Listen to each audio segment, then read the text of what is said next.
우리 지구는 뭐 산업화 이후에 벌써 1.2도씨 정도가 올라갔고 또 앞으로도 1.5도씨까지 올라가는데 얼마 남지 않았다. 체온이 올라가면은 특히 유아들 같은 경우는 이제 아주 긴급 상황이 될 수밖에 없듯이 1.5도씨까지 가게 되면은 정말 인간의 통제 범위를 벗어나는 수준으로 기후위기가 증폭될 것이다. 자, 3프로TV 시청자 여러분, 그리고 전국에서 또 지구촌 곳곳에서 저희 3프로TV의 콘텐츠를 늘 성원해 주시는 우리 투자자 여러분, 요즘에 길거리를 걸으시거나 주말에 가족들하고 나들이 하실 때 뭘 먼저 물어보십니까? 예전에는 야, 오늘 비 오냐? 오늘 몇 도냐? 이런 거 많이들 얘기를 하곤 했는데 요즘에는 이런 얘기 많이 하죠. 야, 오늘 미세먼지 어때? 오늘 황사와 뭐 이런 얘기를 많이 하죠. 이게 다 사실 환경이 우리의 생활 패턴과 우리의 행동들을 이렇게 많이 바꾸죠.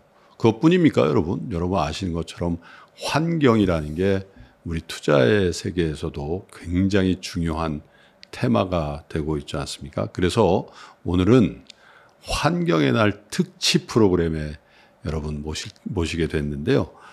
대한민국의 환경 정책을 아주 국민들에게 이렇게 잘 전파하고 또 개선해 나가시는 일을 주로 하시는 분입니다. 이사님 어서 오십시오. 네, 안녕하십니까. 네. 많이 듣긴 했는데 그래도 좀 생소한 분들이 있을 것 같아요. 한국환경공단 어떤 일을 하는 기관인지요? 네, 환경 문제에 대한 파수꾼이면서 또 해결책을 찾는 해결사 역할을 하는 공공기관, 그렇게 말씀드릴 수 있을 것 같습니다. 네. 우리나라가 경제 성장을 굉장히 빠르게 했고 그래서 이제 압축 성장이라고 하는데 그 과정에서 물 공기 오염이 심각한 적이 있었죠. 또 폐기물 문제, 뭐 아직까지도 해결하지 못하고 있는 그런 문제들이 있는데 그 문제를 해결하기 위해서 이제 환경 정책을 수립하고 이제 집행을 해야 되는데 현장에서 이제 그 문제를 해결하기 위해서 노력하는 집단, 어딘가는 그 집단이 필요한데 1980년에 처음 자원재생공사가 만들어지고 해서 지금 이제 역사가 좀 됐습니다만 네. 지금 2010년에 저희가 이제 두 기관이 통합이 돼서 지금 오늘날까지 이르게 됐습니다. 한 3,200명 정도가 일을 하고 있고요. 네. 우리나라 물, 공기, 폐기물 또 생활 안전까지 우리 환경의 여러 분야에서 우리 국민들의 생명과 건강을 지키기 위해서 노력하고 있다, 이렇게 생각해 주시면 되고요. 예. 아까 그 도입부의 대표님께서 매일 그 바깥으로 나서실 때 이제 미세먼지 우리 공기질 확인한다 이렇게 말씀하셨는데 우리가 휴대폰으로 확인하거나 아니면 전광판을 통해서 확인할 수도 있고 또 포털 사이트를 통해서 확인하는 미세먼지 농도는 저희 한국환경공단이 여러 측정소에서 수집한 데이터를 실시간으로 표출하는 내용을 이렇게 우리 국민들이 또 함께 보시게 되는 이제 그런. 그러니까요. 뭐 이 둘레길이나 이런 데 가면 지자체에서 이렇게 그 전광판을 이렇게 하는데 그거는 이제 지자체에서 측정해서 하는 게 아니라 환경공단에서 그 데이터를 주는 거군요. 그렇습니다. 네. 공단으로 돼 있어요. 네. 근데 우리는 주식시장에는 공사가 더 익숙한데 이거 뭐 정부에도 계셨으니까 공단과 공사의 차이는 어떤 게 있습니까? 공사는 공기업이어서 공공성을 기반으로 하지만 또 수익성을 추구하고 있죠. 네. 그래서 이제 국민들에게 이제 서비스를 제공하지만 그 서비스 제공의 대가로 요금을 받는다든가 이제 이런 기능을 가지고 있고 우리 한국환경공단은 준정부 기관이라고 합니다. 준정부 기관은 수익성보다는 공공성을 또 주로 하기 때문에 정부의 정책을 대신해서 집행하는 그런 역할을 하는 기관이라고 보시면 됩니다. 중앙부처의 행정력이 공무원으로는 다 안 될 수도가 있으니까 그렇죠. 그거를 정말 물샐 틈 없이 뭔가 아까 파수꾼이라는 용어를 쓰셨습니다마는 뭐 국민의 입장에선 공공기관 뭐 정부의 역할을 한다 이렇게 보시면 되겠네요. 오늘이 환경의 날입니다. 우리가 여러 가지 국경일도 기념일도 합니다만 환경의 날이 몇 월 며칠인지도 잘 모르고 지나갑니다. 이게 언제부터 환경의 날이 제정돼서 이어져 오는 겁니까? 환경의 날이 이제 6월 5일인데 1972년에 스웨덴 스톡홀름에서 유엔 총회가 열렸습니다. 네. 그것을 우리가 인간 환경 회의라고 부르기도 하는데요. 그때 주제가 하나뿐인 지구라는 슬로건을 내걸고 열렸는데 그만큼 1960년대 후반 또 네. 1970년대 초 당시에는 환경 문제가 지금보다 더 주목을 끌었습니다. 굉장히 대규모 사고도 많이 있었고 또 그것을 통해서 사람들이 생명을 잃는 이제 그런 일들이 많았기 때문에 하루만이라도 우리가 환경을 생각하는 날로 정해서 그날은 우리가 함께 실천을 해보자. 이 환경을 지키기 위해서 그런 목적으로 제정이 됐습니다. 1973년부터 이제 환경의 날 행사는 시작을 했는데 우리나라에서도 한번 열린 적이 있습니다. 1997년에 우리 서울에서 한 차례 열렸고 또 내년 같은 경우에 28년 만에 또 우리나라가 이제 개최하게 됩니다. 주제가 플라스틱 오염 퇴치와 관련된 심각하더라고요. 뭐 플라스틱 문제가 너무 심각하죠.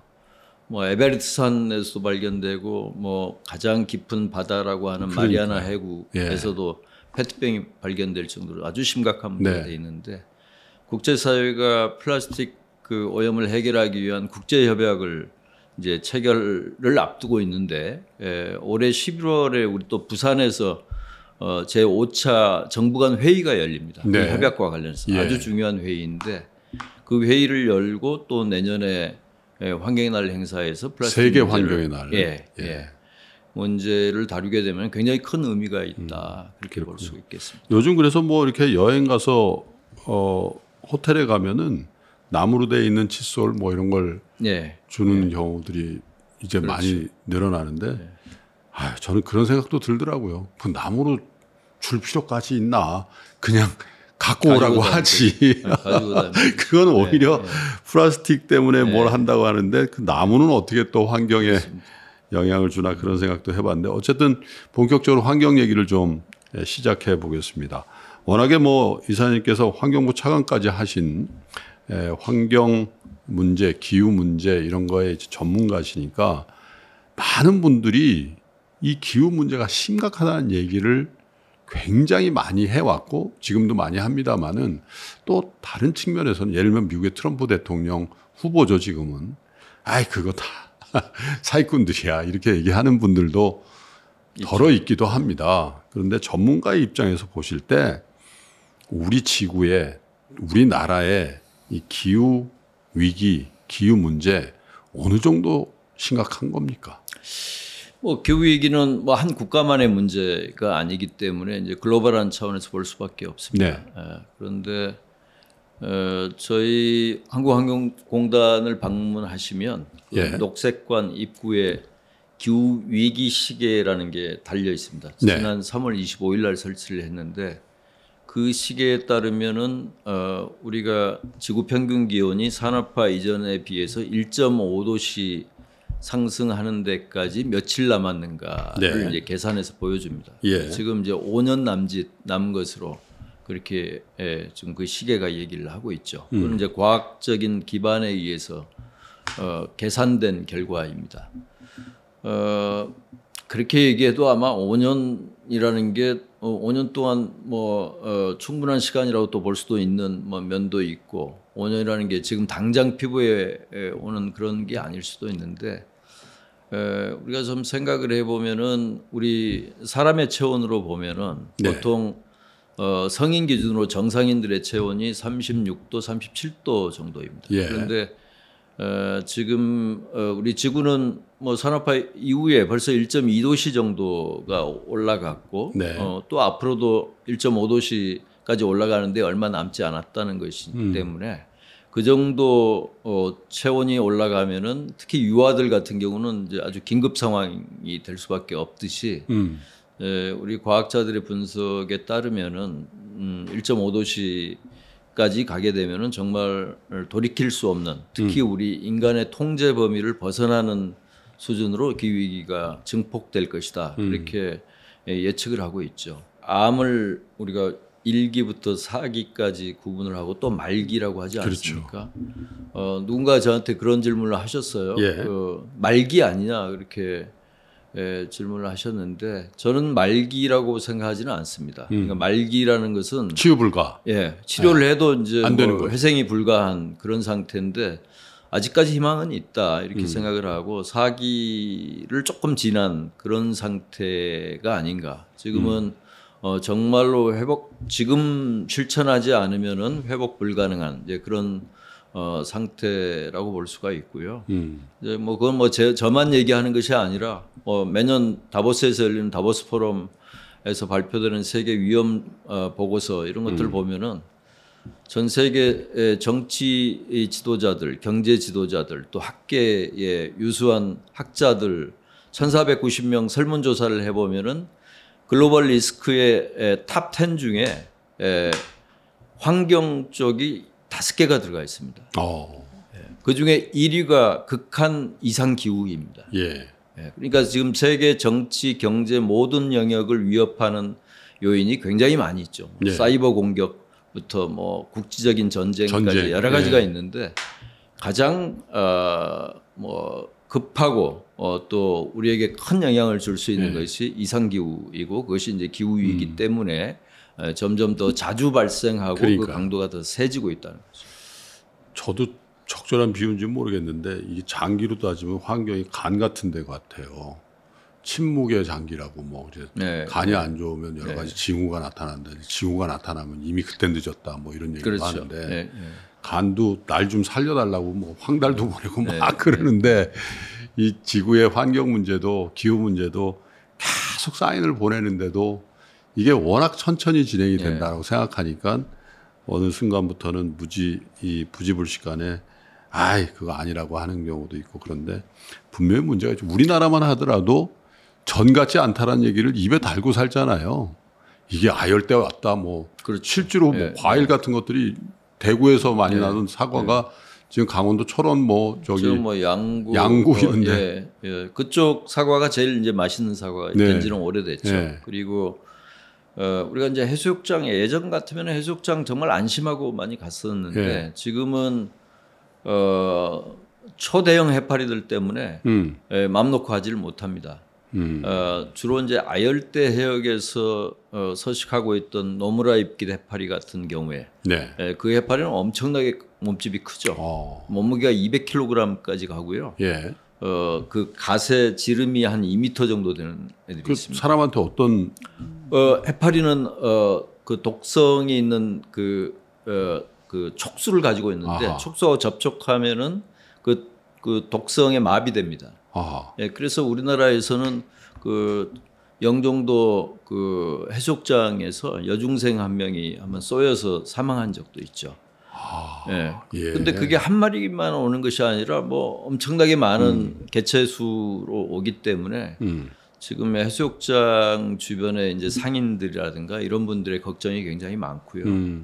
또 정부에서도 그 해파리 때의 어떤 습격을 막기 위해서 사전에 뭐 봄철 되면은 그 해안가를 돌아다니면서 우리 그 테트라포드라고 하죠. 그 방파제 역할을 하는 그쪽에 이 해파리의 유생이 이제 붙어 있기 때문에 그것을 고압 호스로 이제 물을 분사해서 그 유충을 제거하는 그런 역할을 합니다. 그럼에도 불구하고 한 10년 전에는 뭐 제주도 해역까지 올라왔다가 지금은 우리 뭐 동해안, 서해안, 남해안 가릴 것 없이 해파리떼가 출몰을 한다. 이것도 사실은 뭐 과거에 우리가 명태가 많이 잡혔지만 지금 안 잡힌다 하는 예처럼 지금 이제 바다 수온이 올라가기 때문에 우리가 겪고 있는 문제죠. 그렇군요. 뭐 세계 각국이 독특한 기후 변화의 피해를 보고 있는데 한국도 예외가 아니다 이런 말씀이신 것 같고요.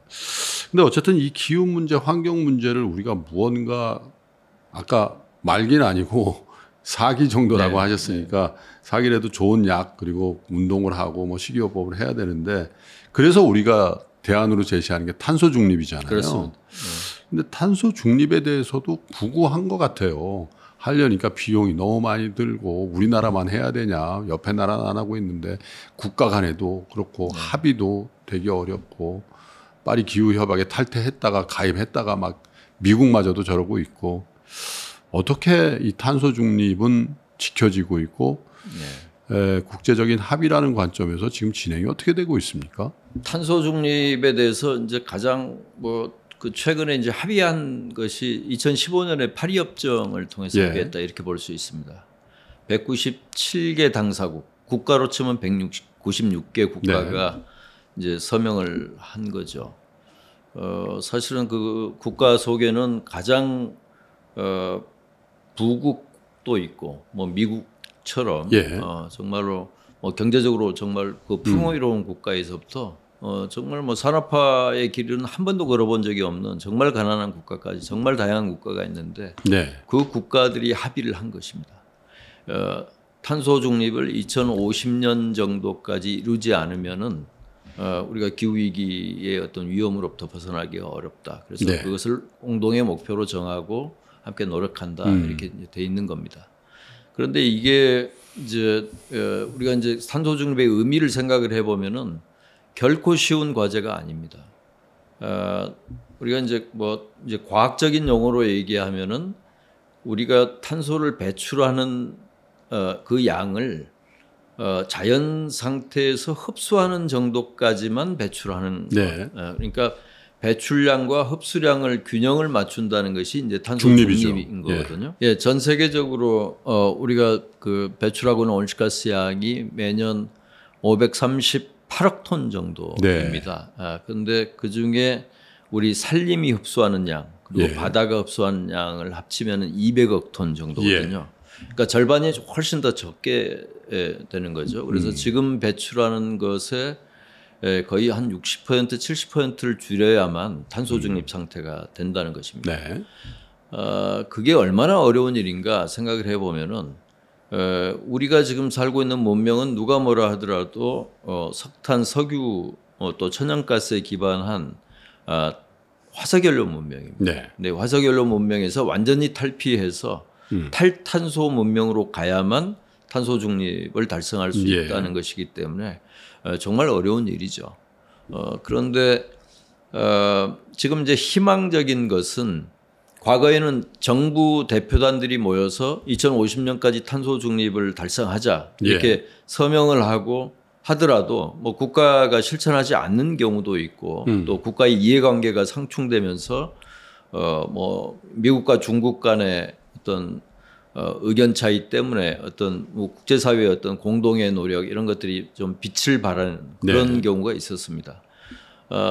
뭐 트럼프 대통령 그 재임 기간에도 파리 협정에서 탈퇴하기도 하고 또 기후 변화를 부정하는 그런 입장을 취하기도 했습니다. 그런데 지금은 정부의 태도가 그렇게 중요한 시기는 이미 지났다 저는 그렇게 생각합니다. 왜냐하면은 기후 규제와 무역 규제가 하나의 하나로 이렇게 모아지면서 지금은 기후 변화 문제를 환경 문제라고 생각하고 또 통상 문제는 이제 경제 문제라고 생각해서 그걸 늘 서로 분리해서 봤는데 지금 하나가 돼서 돌아가는 겁니다. 그렇군요. 그러면 민간의 역할이 굉장히 중요해요. 그렇습니다. 그러니까 정부가 이야기하지 않는다 하더라도 글로벌 기업들 같은 경우는 탄소 중립에 엄청난 투자를 하고 있고 특히 금융 투자 기관들이 이제 기후 변화에 대응하지 않는 기업에 대해서는 뭐 대출도 하지 않고 투자도 하지 않는 그 방향으로 이미 선회를 해서 2050년까지 이 뭐 대출이나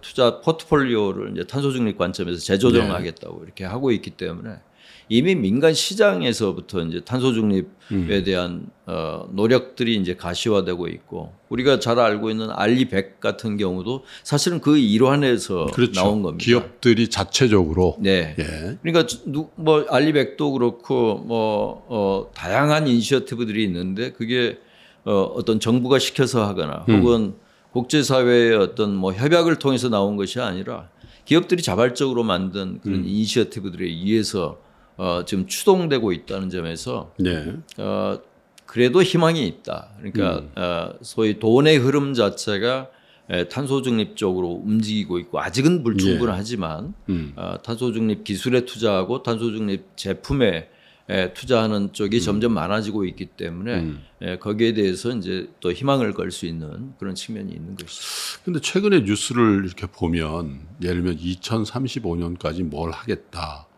혹은 뭐 몇 년도부터는 뭐 전기차 외에는 못 팔게 하겠다. 뭐 유럽이 그랬고, 뭐 미국의 뭐 캘리포니아주가 그랬고, 우리 대한민국 정부 역시도 무슨 로드맵이 있었지 않습니까? 근데 뭐 다 그런 건 아닌데 이상하게 최근에 들어와서 그 로드맵이 이렇게 수년된다고 할까요? 2035가 40이 되고, 그래서 약간 이 탄소 중립에 대한 국제적인 합의의 어떤 강도가 최근 1, 2년 사이에 조금 약화된 거 아닌가, 그런 생각도 좀 드는데. 그런 측면이 있습니다. 근데 저는 뭐 이렇게 봅니다.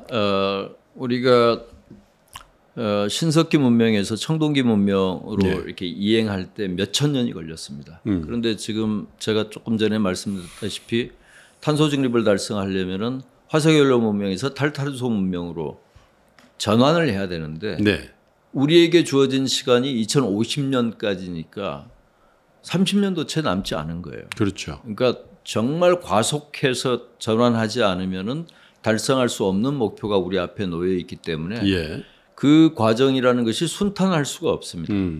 특히 탄소 중립을 실현하기 위해서 뭐 재생에너지 확대를 한다거나 혹은 뭐 탄소 중립 기술에 투자하기 위해서 어떤 뭐 재정적인 어떤 측면에서 노력을 하다 보면은 각 경제 주체의 부담도 더 늘어나는 경우가 있는 것이죠. 최근 들어와서 보여지는 탄소 중립에 대한 어떤 주저하는 태도, 특히 정치권에서 이제 유럽에서도 그런 경향을 보이고 있고 또 미국에서도 뭐 일부 그런 경향이 있습니다. 이번에 선거 결과에 따라서 달라질 수도 그렇습니다. 있고요. 예. 그 유럽은 이제 그 6월 의회 선거가 있고 뭐 미국은 이제 11월 대통령 선거 결과에 따라서 이 속도가 약간 조정될 가능성에 대해서는 많은 전문가들이 예측을 하고 있습니다. 그렇지만 아까도 말씀드렸다시피 그 정치권의 그런 그동안의 ESG라든가 탄소 중립에 대해서 의문을 제기하고 그것이 경제 주체들에게 어떤 부담만 주는 것이 아닌가 하는 그런 시각이 존재하지만 민간 시장 부분에서 어떤 기업들의 어떤 투자는 여전히 늘어나고 있고 하기 때문에 저는 뭐 우여곡절을 거치지만 결국은 탄소 중립 방향으로 갈 수밖에 없고, 특히 최근에 이제 미중 뭐 기술 패권주의 간의 어떤 그 다툼이 이제 우리 언론에 굉장히 많이 나오고 있는데 그 핵심은 전부 탄소 중립 기술과 관련된 것들입니다. 전기차, 태양광, 배터리거든요. 크게 봐서 반도체도 거기에 관련이 있는 반도체도 관련이 있죠. 네, 그러니까 그런 점을 보면은 각 국가가 먼저 시장을 선점하기 위해서 다른 국가를 견제하는 이제 그런 시기가 됐다는 것은 이미 탄소 중립이라는 것이 이제 그 불가역적인 어떤 목표가 돼 있고 그것은 앞으로도 뭐 그 경향은 뚜렷하게 나타날 것이다 이렇게 전망합니다. 개발도상국들이 고민거리인 것 같아요. 뭐 유럽이나 미국은 어쨌든 국부라는 게 있고 사회적으로 그런 탄소 중립을 실행할 수 있는 정도의 사회적 자원이 있는데 이제 막 좀 먹고 살게 됐다거나 아직도 거기도 못 미친 국가들은 야 당신들은 옛날에 딱 공해 다 배출해가지고 부강한 나라가 되놓고서 우리다가 그거 좀 해보려니까 우리도 못하게 하는데 이건 형평성이 어긋나지 않냐, 이런 정서를 가질 수도 있겠다는 생각인데 실제로 국제사회에서 그런 움직임이 좀 있습니까? 그렇습니다. 매년 그 유엔 기후변화 협약 당사국 총회라는 게 열리는데요. 여기 이제 뭐 기후변화 총회라고도 얘기합니다. 거기에 이제 197개 당사국이 모여서 회의를 하는데 늘 선진국과 개도국 간에는 엄청난 시각 차이가 드러나고 그렇기 때문에 그 총회를 이제 총성 없는 전쟁이다 뭐 그렇게 표현하기도 합니다. 개도국 입장에서는 산업화기를 걷지도 못했고 또 그것 때문에 경제 성장을 이루지 못했는데 지금 기후변화 피해는 개도국에 집중되고 있거든요. 왜냐하면 사회적 뭐 재정 역량이라든가 인프라 기술이 부족하기 때문에 그렇습니다. 그래서 소위 말해서 이제 기후변화의 불평등 문제에 대해서 개도국은 굉장히 중요하게 생각하고 그렇기 때문에 이 선진국들은 어떻게 하면은 온실가스를 줄일 것인가라는 곳에 이제 그 관심을 갖고 있지만 개도국들은 우리가 어떻게 적응할 것이냐. 어차피 피해가 발생한다면 우리는 당장 피해를 보고 있기 때문에 이 피해를 어떻게 줄일 것이냐. 또 피해가 발생했을 때 그것을 어떻게 복원할 것이냐에 관심이 많습니다. 그런데 그게 다 이제 재정과 기술이 필요한 것이기 때문에 개도국들은 선진국들의 책임을 이야기하죠. 두 가지 다 합니다. 재정적인 측면에서 매년 1,000억 달러를 공여를 할 것을 요구를 해왔고 그것이 파리 협정을 통해서 이제 합의는 이루어졌지만 그게 잘 이루어지고 있지는 않습니다. 그러니까 1,000억 달러를 다 채우지를 못해서 이제 문제인 것이고요. 또 하나는 이제 선진국들이 가지고 있는 여러 좋은 녹색 기술들이 있는데 그것을 기술 이전을 통해서 개도국을 줘야만 개도국들이 선진국들이 걸어갔던 길과는 다른 길을 갈 수가 있는데 선진국들은 이제 뭐 지적 그 재산권 같은 것들을 이유로 그 기술 이전을 이렇게 흔쾌하게 하지 않기 때문에 개도국들이 불만이 많죠. 그러니까 그 선진국의 그 녹색 기술이라든지 이런 환경에 관련된 노하우들이 공유되지 않고 어떤 경우에 보면 신흥국이나 개도국 가서 그걸로 사업을 해요. 그렇죠. 그래서 오히려 개도국은 또 이런 문제에서도 또 국부가 또 흘러나가는 그런 현상들도 보게 되는 문제가 우리나라인 것 같습니다. 우리나라도 굉장히 노력을 많이 한 것 같긴 해요. 왜냐하면 저희 어렸을 때요. 아니 어렸을 때도 아니고 제가 신입사원 때도 하얀 와이셔츠를 입고 출근했다가 퇴근하면 저 어머니가 그랬어요. 너 노동하니? 이 뒤에 와이셔츠가 까매져가지고 근데 이게 대부분 보면 버스들이 내는 매연 그런 것들이 이제 와이셔츠에 이렇게 묻어왔던 것 같은데 요즘에 이렇게 제가 퇴근하고 와이셔츠 벗으면 그렇지 않은 것 같습니다. 그래서 굉장히 많은 노력을 통해서 실제로 미세먼지류 말고는 이 대기 오염, 공해 문제 이런 것들을 많이 저감한 것 같고 그 로드맵에 탄소 중립이 있는 것 같은데 우리나라의 현재 감축 목표와 달성 가능성에 대해서는 어떻게 진단을 하고 계시는지. 네. 우리나라 감축 목표는 2030년까지 그러니까 2050년까지 탄소 중립을 이루겠다는 선언이 하나 있었고요. 그다음에 이제 국제사회에서는 이제 먼 훗날 얘기보다는 2030년까지 어떻게 할 것이냐 그것을 이제 요구를 해왔는데 우리나라는 2030년까지 2018년 배출량 대비 40%를 줄인다는 목표를 갖고 있습니다. 네. 이 목표를 달성할 수 있느냐? 지금 이제 6년도 채 남지 않았는데 지금 얼마 전에 발표된 내용을 보면은 그래도 2018년에 우리가 배출량 정점을 찍은 다음에 배출량이 점점 줄고 있거나 약간의 변동폭은 있지만 그래도 과거처럼 이렇게 빠르게 증가하고 있지는 않다. 네, 추세는 꺾었군요. 네, 추세는 이제 꺾였다 이렇게 볼 수가 있고 1918년 배출량 대비 2022년 배출량을 지금 추정치로 보면은 한 13% 정도 줄인 것으로 나타납니다. 네. 그러니까 40% 가야 될 길은 40%인데 지금 이제 13.1%니까 아직 가야 될 길이 먼 건 사실이지만 그래도 노력하면은 그래도 조금씩 감축은 할 수 있다 하는 것을 이제 확인했다는 점에서 의미가 있고요. 여러 가지 뭐 노력을 해왔습니다. 특히 부문별로 보면은 이제 전력 부문이 굉장히 중요한데 전력 부문에서는 이제 원자력이냐 재생에너지냐 요즘 이제 굉장히 논란이 있는 그런 영역이죠. 뭐 재생에너지 확대에도 상당히 많은 노력을 해왔고 요즘 약간 좀 주춤한 면이 있습니다만 그다음에 우리나라는 또 원전 비중이 상당히 높은 국가입니다. 그래서 과거에 이제 석탄 발전소가 이제 노후된 발전소들을 폐쇄하면서 발전 부분에서 온실가스를 좀 줄여온 이제 그런 성과가 있었고요. 또 수송 분야는 우리 뭐 전기차 수소차 보급이 뭐 정부의 굉장히 중요한 역할이 돼 있고 그 역할을 또 저희 공단이 맡고 있기도 합니다. 전기차 충전소를 설치하고 또 전기차 보급을 지원하고. 전기차 충전소 설치에 관련돼서도 환경공단에서. 네. 저희가 급속 충전기, 완속 충전기 다 관여하고 있습니다. 그렇군요. 그래서 수송 분야에서도 지금 이제 그 무공해차의 비중이 상당히 빠르게 이제 증가하고 있기 때문에 그리고 노후 경유차 같은 경우에 저희가 이제 차량을 이제 5등급까지 등급을 구분해서 5등급에 속하는 오염물질을 많이 배출하는 차들은 이제 폐차를 유도하고 있죠. 그 지원금을 줘서. 네. 그래서 그 노후 자동차들이 줄어든 그런 측면 때문에 수송 분야에서도 많이 좀 줄어든 이제 그런 면이 있고요. 뭐 그 외에 이제 뭐 건축 분야에서 뭐 최근에 이제 아파트들 지을 때 이제는 뭐 탄소 중립 아파트를 짓지 않으면 아예 안 되는 방향으로 그렇죠. 이제 또 그 정책이 강화되고 있고 하기 때문에 이제 그런 뭐 노력이 나름대로 다 모여져서 지금 이제 감축을 하고 있다 그렇게 볼 수 있지만 뭐 외교관들 용어로 보면은 정말 도전적인 목표입니다. 외교관들은 불가능한 하거나 불가능한 가까운 것을 도전적으로 표현하거든요.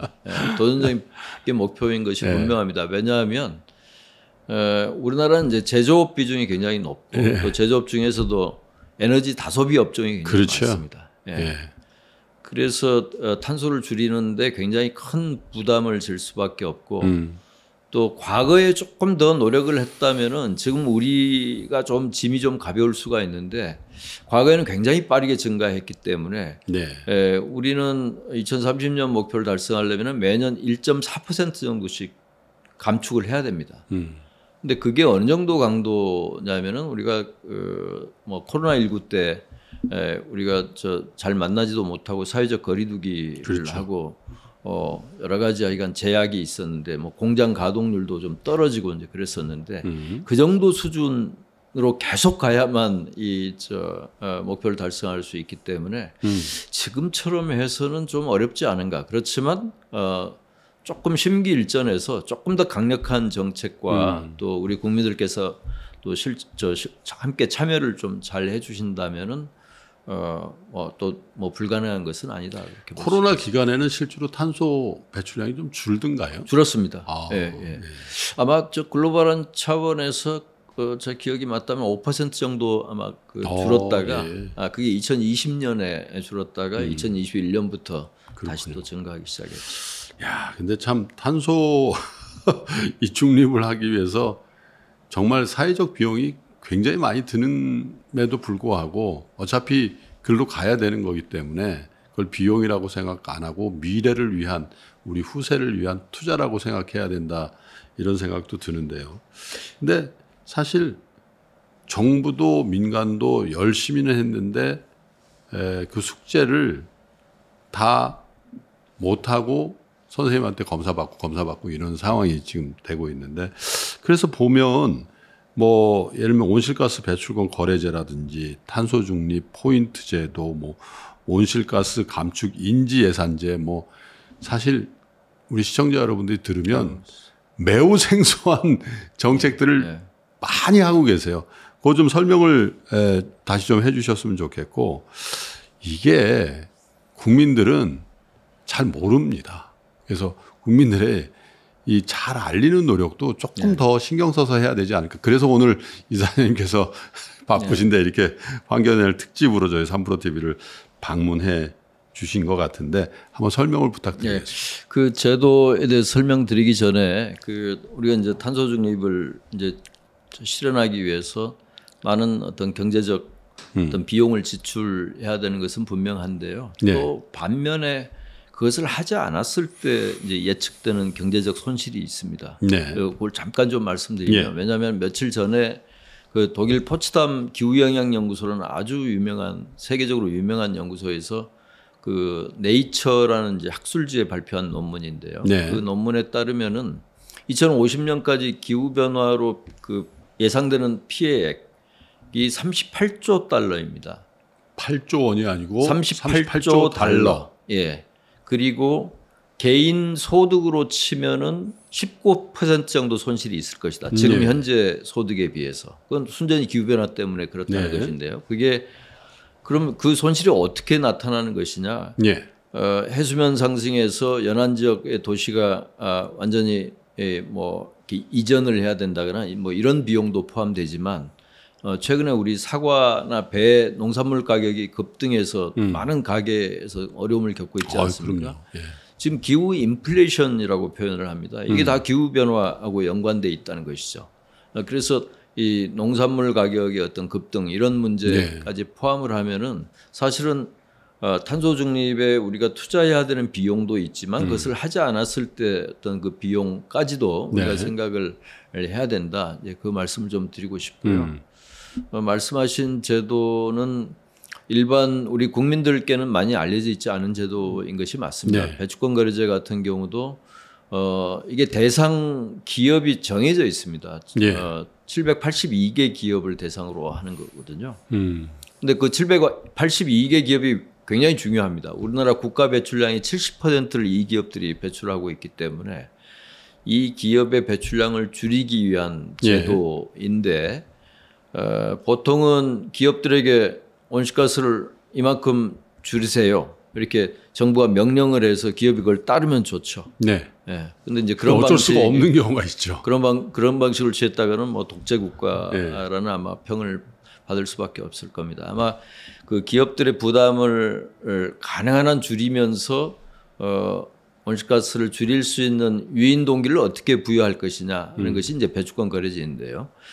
쉽게 말해서 각 기업들에게 온실가스를 배출할 수 있는 양을 할당을 해주고 그 할당량보다 더 많이 줄인 기업은 그만큼의 배출권을 가지고 있다가 시장에 그것을 팔아서 인센티브를 주는 거죠. 예, 인센티브를 이제 받게 되는 것이고 할당량보다 더 많이 배출한 기업은 그 배출권을 구매해야 되기 때문에 경제적으로 더 부담을 질 수밖에 없는 거죠. 그래서 이제 이 감축 기술이나 감축 설비에 투자할 것이냐, 배출권을 구입을 할 것이냐, 이것을 이제 저울질해서 이제 기업들이 이제 판단하도록 하는 그런 제도입니다. 뭐 굉장히 중요한 제도라고 볼 수 있고요. 또 하나는 온실가스 감축 인지예산 제도는 그러면은 기업만 노력하면 되겠는가? 정부의 예산은 그러면은 탄소 중립 관점에서 한번 검토를 해서 탄소 중립에 도움이 되는 방향으로 정부 예산을 쓰자는 그런 취지에서 이제 도입된 제도이고요. 또 기후변화 대응 기금 같은 경우는 우리 국가 예산이 이제 따로 있지만 기금을 통해서 탄소 중립에 필요한 여러 가지 기술 투자라든가 이런 쪽에도 그 기금을 쓰고 또 노후 석탄 발전소가 충남 지역에 우리나라 거의 절반이 모여 있습니다. 그런데 그렇습니까? 노후 발전소가 폐쇄가 되면은 그 발전소에서 일하고 있던 노동자들의 일자리 문제가 생기고 또 충남 지역의 지역 경제가 무너질 수도 있습니다. 이제 그런 문제를 해결하기 위한 그런 용도로 기후변화 대응 기금을 이제 조성을 하고 있는데 지금 한 2조 3천억, 2조 4천억 정도입니다. 그런데 많은 전문가들은 그 정도로는 턱도 없다 이렇게 이 기금의 원천은 어디입니까? 원천은 여러 가지가 있는데 우리가 보통 유류세라고 알려져 있는 교통에너지 환경 특별세 중에서 일부를 가져오기도 하고 우리가 그 가솔린이나 디젤 넣으면 그때 붙는군요. 그 다음에 조금 전에 말씀드린 배출권 거래제에서 이제 그 배출권을 무상으로 할당하기도 하고 경매를 통해서 유상 할당을 하기도 합니다. 근데 유상 할당을 하면은 이제 수익이 생기죠. 그렇군요. 그러한 수익들이 다 모여서 기금을 형성하고 있습니다. 어쨌든 뭐 사실 우리도 B2B다, B2C다 이런 용어를 합니다만은 이런 여러 가지 이 제도에 해당되는 분들은 대부분 B2B 사이드가 그렇습니다. 많겠군요. 주로 기업체라든지 그렇죠. 발전소라든지 이런 데인데 그래서 사실은 우리 기업에 이게 제약이 되면은 우리 기업의 경쟁력에도 영향을 주지 않겠습니까? 그래서 각국은 요즘 보면 자국 기업을 어떻게 해서든지 지원을 하고 뭐 보조금이라든지 이런 것들도 보면 자국 기업 우선 아니겠습니까? 그리고 하물며 밖에 있는 자국 기업마저도 국내로 유치하는 리쇼어링. 또 자국 기업뿐 아니지만 해외에 뭐 좀 관계가 좋은 기업들을 자국에 유치하는. 우리나라 기업들이 지금 미국으로 엄청나게 많이 나가는 것도 사실 국가 이익이라는 측면에서 굉장히 중요하기 때문에 그렇게 할 텐데 사실 이 탄소 중립을 달성하기 위한 게 우리 기업들에 대한 일방적인 제약이 되면 그걸 우리 국가가 손해 보는 거니까 이걸 어떻게 하면 정부가 잘 지원해서 국제적인 경쟁력을 잃지 않도록 하면서 무언가 환경 문제도 참 어려운 문제긴 한데 예. 어떻게 지원을 하고 계시는지요? 저희가 이제 그 발주권 거래제 대상 기업들 같은 경우에 예. 온실가스를 줄여야 되는데 그 방법이라는 게 그 감축 기술과 설비에 투자하는 겁니다. 근데 그 금액이 굉장히 규모가 크고 하기 때문에 기업 예. 부담이 굉장히 커서 저희가 탄소 중립 설비 지원 사업이라고 하는데 올해는 이제 1,200억 원 정도 지원합니다. 중소기업 같은 경우는 70%를 지원하고요. 중견기업 50%, 대기업 30% 이렇게 차등화해서 이제 지원하는 게 있고요. 그걸 통해서 어느 정도 이제 탄소를 줄였는가 하는 것을 또 저희가 나중에 사후에 또 검증을 그렇겠죠. 해서 그 효과를 다시 보고 또 그 다음 해에 또 투자하는 그런 일을 하고 있습니다. 또 하나는 스마트 생태 공장 사업이라고 있는데 예. 그것은 이제 온실가스만이 아니라 우리 기업에서 이제 그 경영 활동을 하다 보면은 여러 가지 오염물질 배출이 있죠. 수질 오염물질도 있고 대기 오염물질 배출하기도 네. 하고 폐기물을 많이 내기도 하고 하는데 예, 그런 부분을 개선하는데 이제 지원해 주는 겁니다. 그거는 올해는 900억 원 정도 규모이고 그 기업당 한 10억 원 정도 지원하고 있습니다. 또 하나 말씀드린다면은 상생협력 실증 사업이라고 있습니다. 그냥 이렇게 머릿속으로 타 오기가 굉장히 어려운데 네. 쉽게 말해서 우리 중소기업이 정말로 환경에 도움이 되는 기술을 정말 어렵게 개발을 해도 예. 그것을 쓰는 수요처가 없으면은 그 네. 기술이 사장될 수가 있죠. 예. 그런데 또 대기업이나 또 그 대기업들 같은 경우는 중소기업에 굉장히 좋은 기술이 필요한 경우가 있습니다. 근데 그 기술이 필요한 수요자와 공급자가 만나지를 못해서 이제 생기는 문제를 해결하기 위해서 저희가 약간 중매 역할을 하는 겁니다. 네. 예, 중매 역할을 하는데 그 중매가 성사가 되면은 그것도 한 기업당 10억 원 정도를 그 지원을 해서 양자의 협력 속에서 그 기술을 더 고도화하고 네. 그것을 또 시장에 접목을 해서 어떤 구체적인 성과를 내도록 그렇게 하고 있습니다. 그렇군요. 우리 기업들은 잘 알고 계시죠? 이런 네. 사업들에 대해서. 저희가 이제 많이 알려드린다고 하는데 그래도 여전히 아마 네. 이런 지원 사업이 있다는 것을 모르는 기업들도 아마 있을 겁니다. 어떻게 하면 이 방송을 보신 분들 혹은 안 보신 분들이 이런 지원 사업이 내가 경영하는 이 회사와 딱 맞아 떨어지는지를 어떻게 하면 환경공단 홈페이지에 가서 이렇게 일목요연하게 정리가 된 걸 보면 좋을까요? 예, 들어오셔서 여러 이제 기업 지원 사업을 소개하는欄이 있는데 거기 들어오시면은 그 지원 사업별로 그렇군요. 또 담당 부서와 또 연락처가 네. 있으니까요. 네. 그쪽으로 문의하시면 됩니다. 여러분 들으셨죠? 한국에 사실 예전에는 9988이라는 용어를 썼잖아요, 여러분. 한국의 99%가 중소기업이고 88%를 고용하고 있다고 그런 얘기를 많이 했는데 정확한 퍼센테이지는 좀 변했을 수도 있겠습니다만은 주변에 이 제조업, 특별히 제조업 쪽에서도 이게 환경에 관련돼서 내가 이거 잘못하면 벌금 내지 이렇게만 생각할 게 아니고요. 그걸 역발상으로 생각하셔서 한국환경공단에 들어가셔서 이거 내가 지원금을 받아서 오히려 이걸 잘 경영에 활용하면 좋겠다 이런 생각을 여러분 하실 수 있는데 이 방송 보시고요. 중간에 나가시지 마시고 꼭 한번 들어가셔서 지원 사업 한번 잘 확인하시고 지원하시기 바랍니다. 저희도 이사님 오시면서 이렇게 많은 분들을 고용하시냐고 그러는데 많은 지원이 있어요. 이렇게 보면 이렇게 고용노동부에서도 지원하고 콘텐츠에 관련된 부처에서 지원하고 있는데 그걸 잘 활용하는 저희 동료도 있는데 저희도 잘 활용을 못한 측면이 있는데 여러분 잘 해보시길 바라도록 하겠습니다. 우리 시청자 여러분들도 환경에 대해서 여러 프로그램을 통해서 이게 중요하다.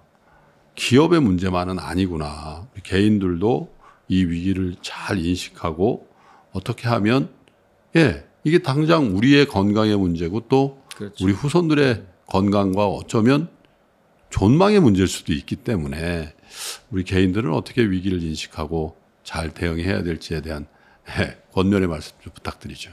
예. 우리가 이제 몸이 아파서 그 병원에 가면은 뭐 의사들이 이제 진단을 하고 이제 처방을 내려주시는데 보통은 의사들께서 이제 그 권유해 주시는 것 그대로만 하면은 예. 우리 몸도 살릴 수 있지만 우리 지구를 살리는 데 기여할 수 있다. 저는 그렇게 생각합니다. 예. 예를 들어서 자동차 우리가 이제 필수 불가결한 사실은 물품이지만 가능하면 예. 자동차 필요할 때는 뭐 타셔야 되지만 네. 가까운 거리라든가 저는 뭐 그 기준이 있습니다. 전철역 2개는 걸어간다 이런 기준을 갖고 있는데요. 제 예. 건강을 위해서 그렇습니다. 예. 예. 또 우리가 너무 육식을 너무 많이 하지 마세요. 그렇게 육식? 예. 고기를 너무 많이 드시지 마세요. 그러지 않습니까? 예. 근데 그게 지구 환경에도 그렇습니다. 우리가 육식을 많이 하면 할수록 예. 고기를 만들어내는 과정에서 많은 온실가스가 배출되기 때문에 고기를 완전히 뭐 끊으면 좋겠지만 네. 그렇지 못한 경우라도 내 건강을 생각해서 가능하면 또 채식을 또 늘려나가는 그런 식생활 이런 것들은 뭐 쉽게 생각해 볼 수 있는 그런 것 같고요. 뭐 우리 가정에서 불필요하게 전력을 낭비하는 경우도 많습니다. 가정도 그렇고 우리 이제 업무하면서도 그런데 네.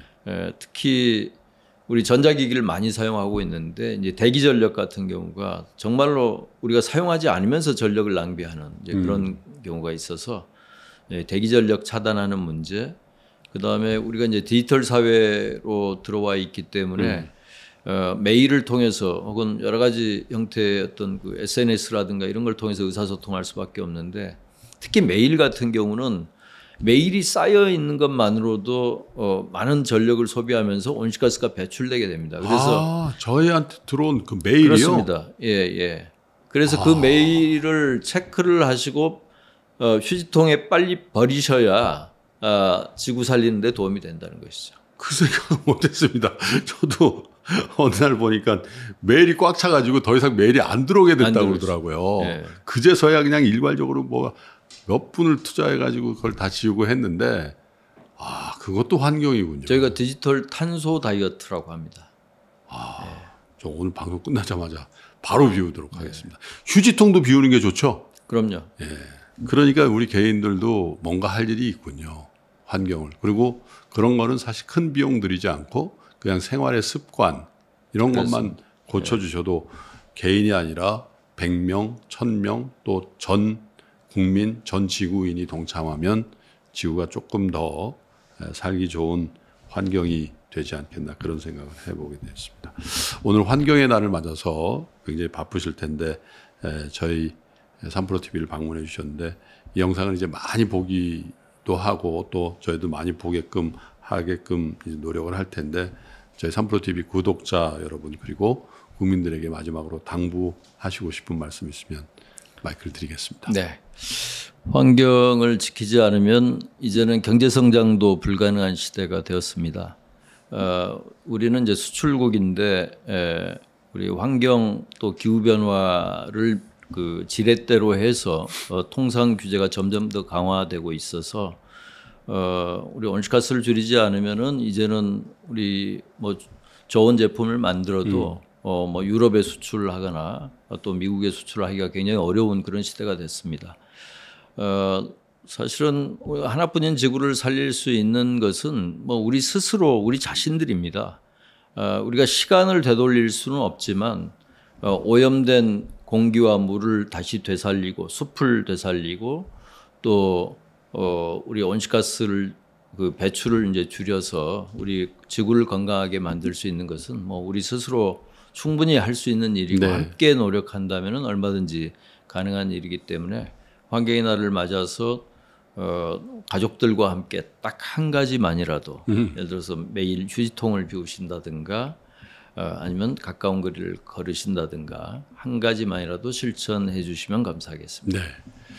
너무 큰 담론보다는요, 여러분, 지금 이사장님께서 말씀하셨듯이 우리 생활 가운데 저희도 부주의하거나 부지불식간에 이 환경을 파괴하고 있는 일들이 꽤 많은데 그 리스트를 잘 정리해 놨다가 아이들 교육 차원에서도 얼마나 좋겠습니까? 그리고 뭔가 인류 사회에 공헌하고 싶은 그 본성들을 갖고 계시잖아요. 근데 뭐 우리가 바쁘고 또 일상 또 삶이 조금 힘들고 버거워서 그런 걸 다 망각하고 살지만 지금 지구를 살리는 이 환경 문제에 대해서 여러분이 하나하나 좋은 일을 하시면 어쩌면 젊은 시절에 또 어렸을 때 가졌던 내가 큰 인물이 될 거야 라는 어떤 그런 성취감에 조금은 더 다가가는 거 아닌가 그런 생각이 들고 그렇게 실천하시는 여러분들을 보고 우리 자녀들도 좋은 일들 또 지구를 살리는 일에 동참하지 않을까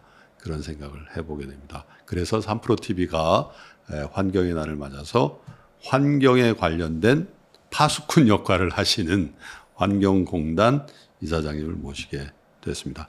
이사장님 너무 감사드리고요. 앞으로도 우리 나라의 환경 문제 또 넓게는 우리 지구촌의 환경 문제에 대해서 충실한 파수꾼의 역할을 당부드리고 오늘 인터뷰는 이렇게 마감하도록 하겠습니다. 감사합니다. 감사합니다. 네, 여러분 끝까지 시청해 주셔서 감사드리고요. 저는 다음번 인터뷰 시간에 더욱 많은 준비를 해서 여러분 다시 뵙겠습니다. 끝까지 시청해 주신 여러분 고맙습니다.